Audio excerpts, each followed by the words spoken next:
revisar é ver de novo. Portanto, primeira premissa, você deve ter um único material da primeira fase, a prova oral.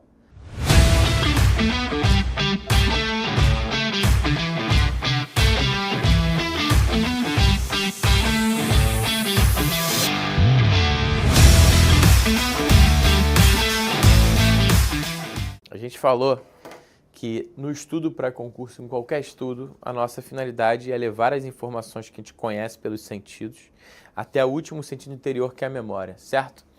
Então, o processo de memorização é igual receber num sentido externo uma informação e levá-lo até o último dos sentidos internos, que é a memória.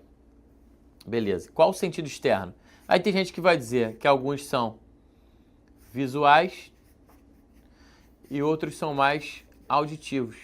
Só que, pessoal, isso é um equívoco muito básico em matéria de estudo para concurso. Porque, na verdade, o que você lembra na hora da prova é o visual. O auditivo, ele é facultativo. Se você quiser não ouvir nada de conteúdo, não assistir nenhuma aula, e não ouvir nenhum audiobook, não ficar ouvindo lei seca lida, informativo do dizer o direito por audiobook, você pode perfeitamente passar. Porque o que vai vir na hora da prova é a memória visual. Então, a memória visual, antes de mais nada, ela precisa ser potencializada, beleza? Agora eu pergunto a vocês, o que vocês fazem para ativar a memória visual? A memória visual tem algumas técnicas. A primeira técnica de memória visual é a técnica de marcação. Gente, eu falei para vocês que em agosto de 2014, eu fiz a primeira fase do concurso da Defensoria do Paraná. E em setembro de 2014, portanto, um mês e pouco depois, tá? Eu fiz a segunda fase. A primeira fase era múltipla escolha, a segunda fase era uma peça e 8 questões em 4 horas, num dia e no outro dia. Ou seja, uma correria generalizada, perguntas verticais, peça escrita, enfim, consulta ao vade-mecum. O que eu fiz de uma fase para outra foi, 1, revisar ao máximo, como eu mando vocês, e 2, preparar o vade-mecum. Então eu peguei o meu código e marquei, licitamente, como autoriza o edital, tentando trazer ali informações, beleza? E aquilo me valeu vários pontos. Uma questão sobre regressão do regime, por exemplo, tinham lá 2 bolinhas roxas que eu lembrava que era a segunda turma do STF e lembrei que a segunda turma do STF autorizava naquela hipótese. Então, olha só como isso fez diferença prática e por isso que eu fui para segundo lugar e na prova oral para o primeiro lugar. Eu subi muito na discursiva e na prova oral, que é onde, na verdade, seja dito, é você e a sua memória e nada mais, tá? Beleza? Então, tá, e aí, Zé Roberto? E aí que esse método meu de marcação, que depois eu usei no Defensoria do Rio Grande do Sul, onde passei em primeiro Defensoria do Rio de Janeiro, também, ele estava claro para mim que tinha me valido pontos. Então eu tive a ideia de gravar um curso de marcação de código, de lei. E ofereci isso em alguns cursos que eu dava aula. E ninguém se empolgou, graças a Deus. Porque aí no final de 2019, novembro, fui para Nova York com a minha gloriosa esposa, que estava grávida do 3º filho, quer dizer, um jovem casal promissor ainda, né? E o menino Joalisson Reis, que está sentado aqui à minha frente, agora cheio das suas telas, ele me ajudou lá a comprar uma câmera 4K, aquilo foi economia, né? Não precisava ser um webcam 4K também. E o mais errado foi aquele tablet que a gente comprou, aquela mesa digitalizadora. Eu comprei, em vez de comprar a principal marca, eu fui comprar uma chinesa que chegou, durou o quê? A caneta nunca funcionou. Ah, eu tentei entrar com o suporte, mandar e-mail para o suporte. O negócio é na China, meu querido, não tem suporte, né? Enfim, tá até hoje lá em casa. Se alguém quiser aqui, pessoal que não ganhar o iPad, de repente eu posso mandar a mesa digitalizadora, que não adianta para nada, beleza? Mas eu posso mandar para casa de vocês, já é alguma coisa. Então, e aí comprei lá e gravei em casa esse curso de marcação. E ampliei um pouco isso e daí nasceu até a aprovação. Isso aí foi, acho que março, abril de 2020. Parecia o Resident Evil naquela época. Eu ia para casa da minha mãe gravar isso. Ninguém na rua, aquele caos. Beleza? Então, pessoal, todo o meu curso e tudo que aconteceu de lá para cá, esses 6 anos, mais de 20 mil alunos, 25 mil alunos, se deu por conta da técnica de marcação de código que eu desenvolvi. Só que essa técnica de marcação não era só para lei, ela também aplica em materiais, beleza? Então a primeira técnica de memória visual, vou mostrar para vocês já já, é a técnica de marcação de material, de código, do que você precisar decorar. A técnica de marcação, gente, ela tem duas finalidades. Em outras palavras, quando eu vou marcar um material, tem duas finalidades. A primeira finalidade é efetivamente enxugar o material. Enxugar o material é encontrar nele o que efetivamente é essencial. Olha, Zé Roberto, mas calma aí. Sempre devo enxugar o material? Sim. Se você está lendo um livro, um manual, aqui, ó. Olha isso aqui. Código Civil comentado artigo por artigo. Nelson Rosenwald, querido amigo, me mandou. Vamos ler aqui o que está escrito. Para José Roberto Melo Porto, com minha amizade e admiração. Novembro de 2020. Beleza? Olha só, cara. Traz aqui, deixa eu ver essa imagem. Temos imagens. Isso aqui era eu, ó, nessa época aí de 2000. Eu não tô tão mal não, cara. Tu falou que eu tava muito mais magro? Eu tô até forte, tô meio forte, né? Não sei. Isso aqui era eu, ó, testando para fazer o estúdio lá em casa da primeira vez, né?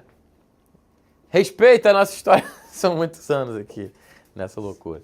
Então, ó, Código Civil comentado artigo por artigo, Nelson Rosenwald. Certo? Se eu for pegar um livro, um manual, ainda que seja um manual que se volte, né, a ajudar no estudo para concurso, é conteúdo pra caramba.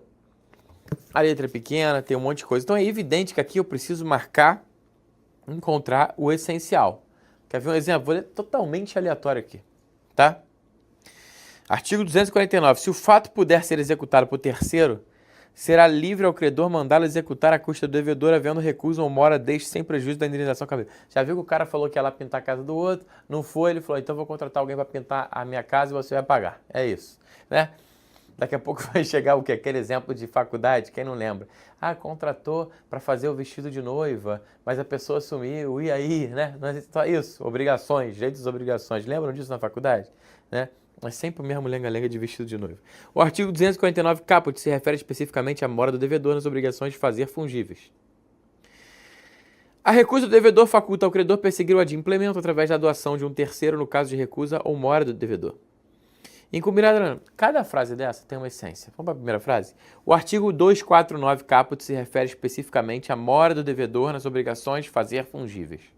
O que importa dessa frase, pessoal? Primeira informação, o número do artigo. Se for interessante, você vai marcar ele com uma cor. E segunda informação, mora do devedor, obrigações de fazer. E por aí vai.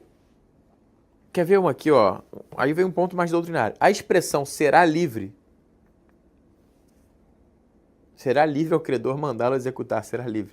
A expressão será livre gerou polêmica, questionando-se a necessidade de autorização judicial para a atuação do credor. Entendemos que o dispositivo deve ser interpretado de maneira a fornecer uma solução intermediária e conciliatória.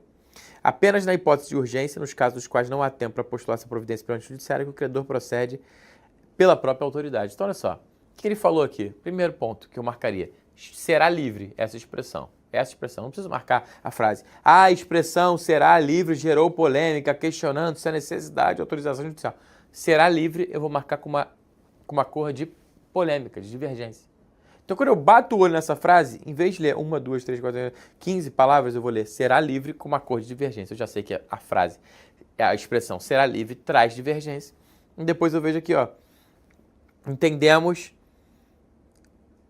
e urgência procede ex própria autoridade. Pronto. Então, eu resumo, só para dar um exemplo aqui improvisado, pessoal, porque hoje esse livro virou decoração da estante de Joalisson Reis, tá? Toda frase, todo conteúdo, sobretudo quando é mais prolixo o material, pode ser enxugado pela marcação. Toda frase. Ah, Zé Roberto, mas calma aí.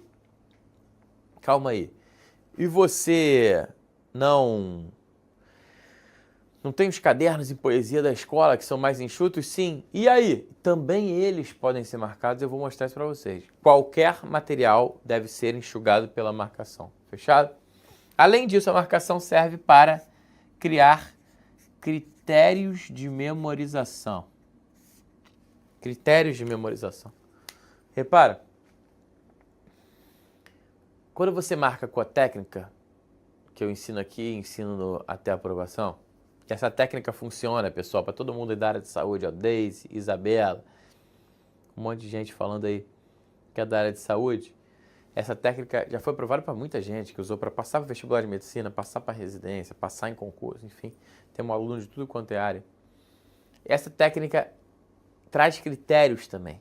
Então, além de enxugar o material, você vai ter uma memória visual ativada com critérios. Beleza? Então, a marcação tem essas duas finalidades.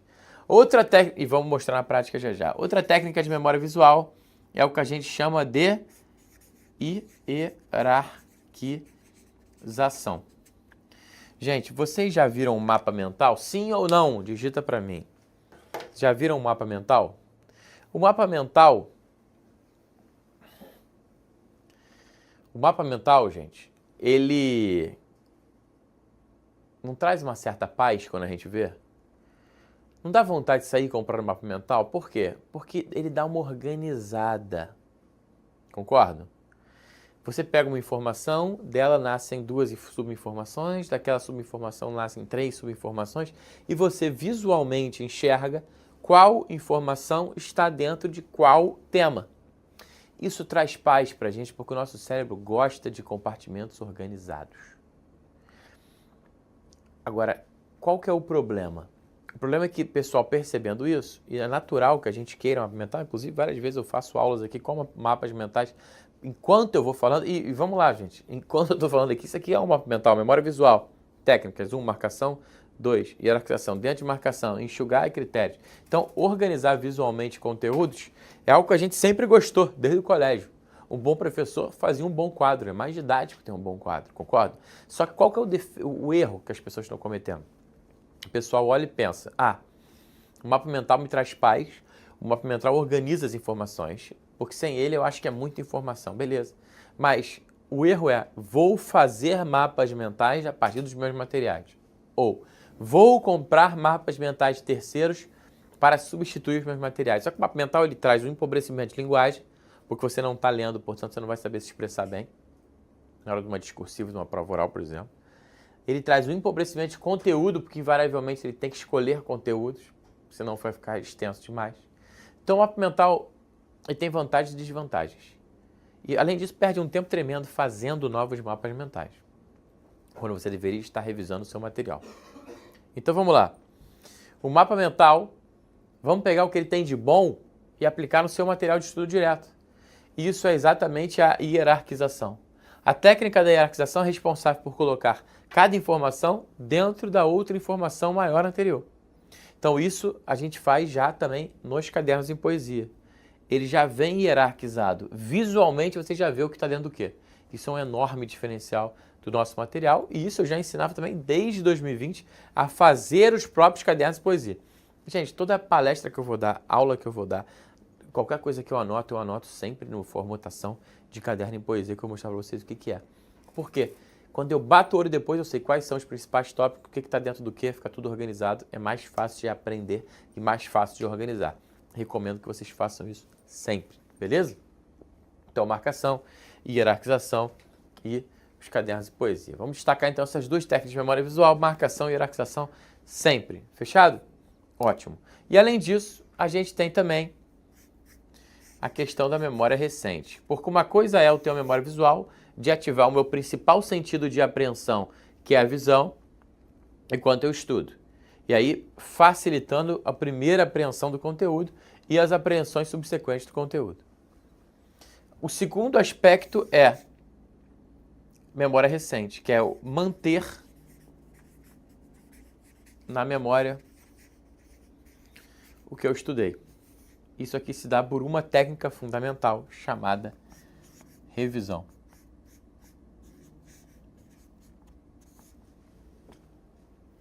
Técnica de revisão. Já falamos ontem que revisar é ver de novo. Portanto, primeira premissa, você deve ter um único material da primeira fase à prova oral. Se você tiver um único material e ganhar muita intimidade com esse material, certamente você vai ultrapassar muita gente da concorrência porque você está focado em fazer o básico.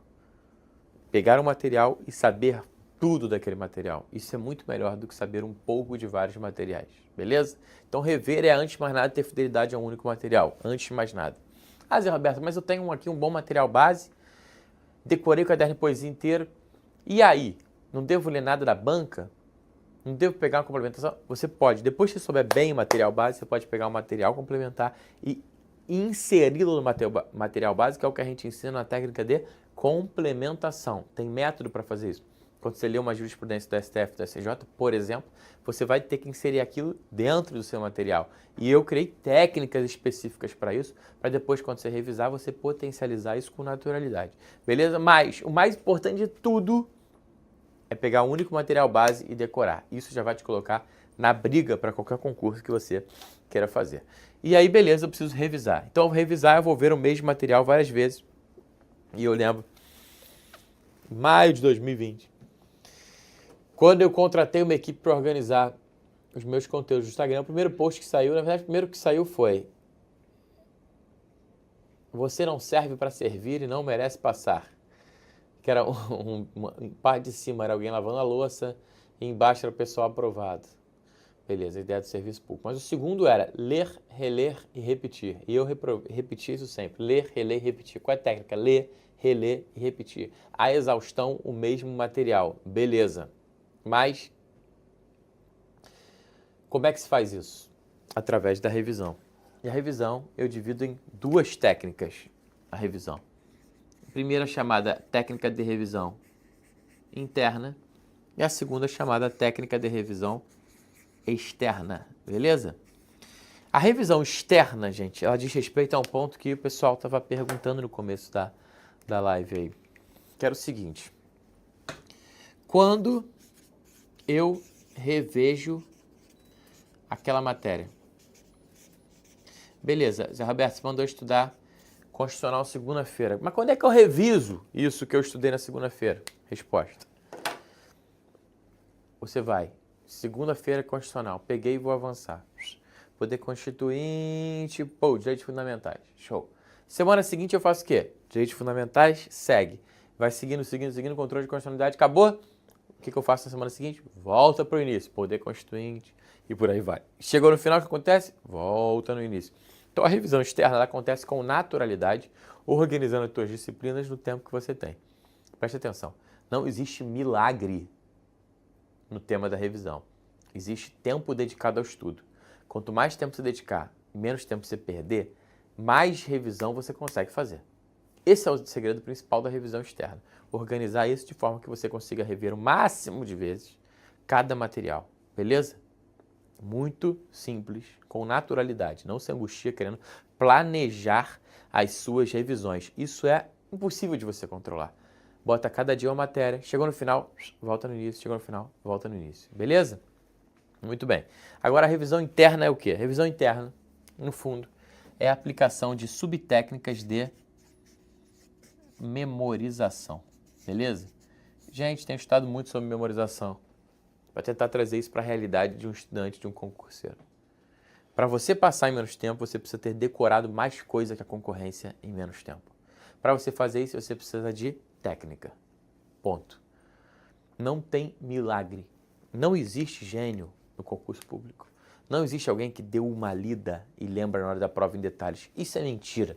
Tem muita gente que fala para você o seguinte: eu fui lá fazer a prova por acaso e acabei passando. Isso não existe.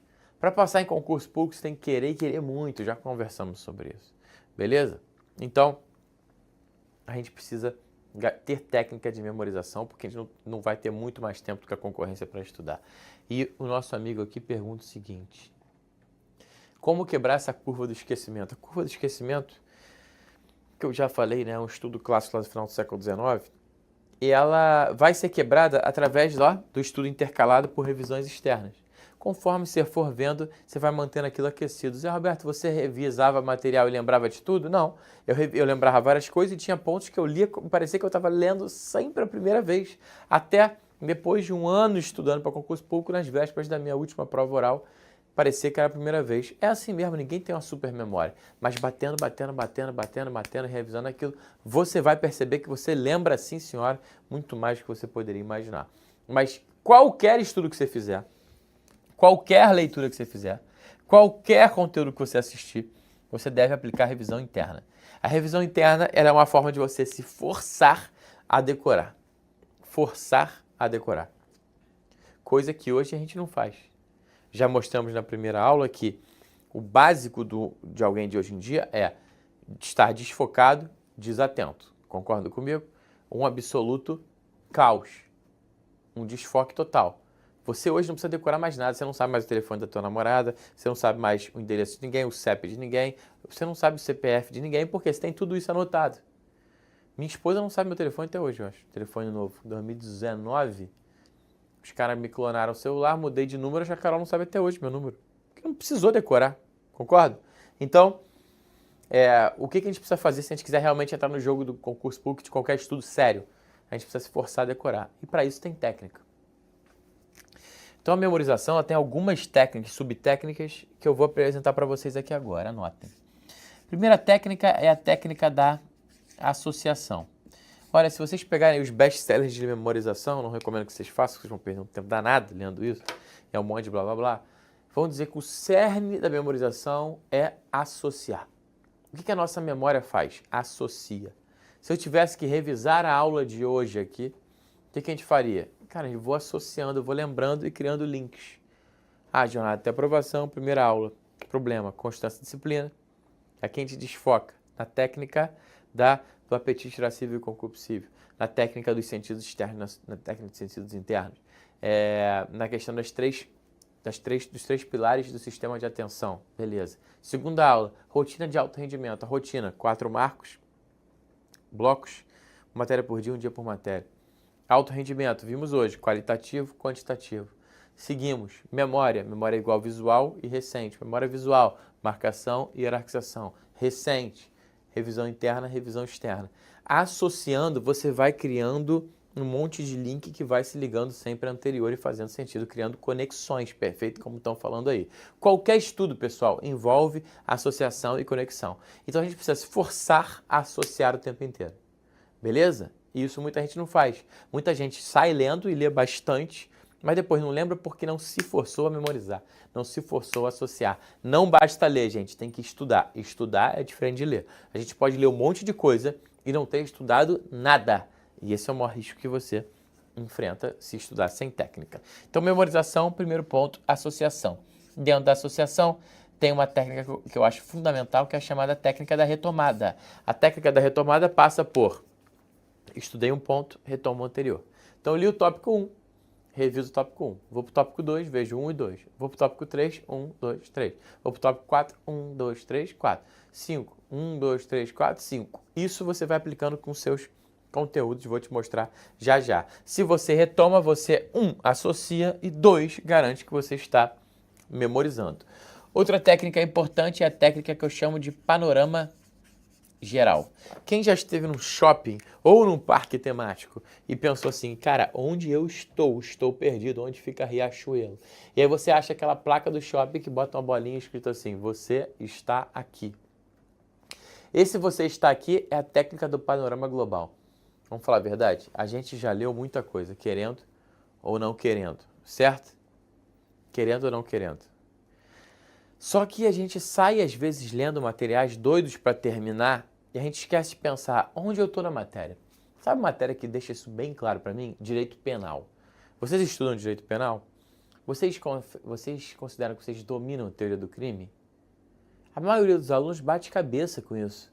Mas sempre fiquei impressionado como a teoria do crime, se você tiver um panorama global no sentido de saber tipicidade, material, formal, conglobante. Ilicitude, o que são os excludentes de ilicitude? Culpabilidade, excludentes de culpabilidade. Punibilidade. Se tivesse panorama geral na sua frente e souber quando você está lendo um tópico, onde aquilo se insere no geral, isso aqui torna o teu estudo muito mais racional, muito mais lógico e vai memorizar muito mais, porque você vai saber onde você está andando na matéria. Portanto, você está sempre associando com as informações anteriores. Então, panorama geral. E uma última técnica aqui é a técnica do o último toque. Gente, cada técnica dessa tem aulas específicas dentro da até aprovação para que vocês possam entender na prática como aplicá-las, beleza?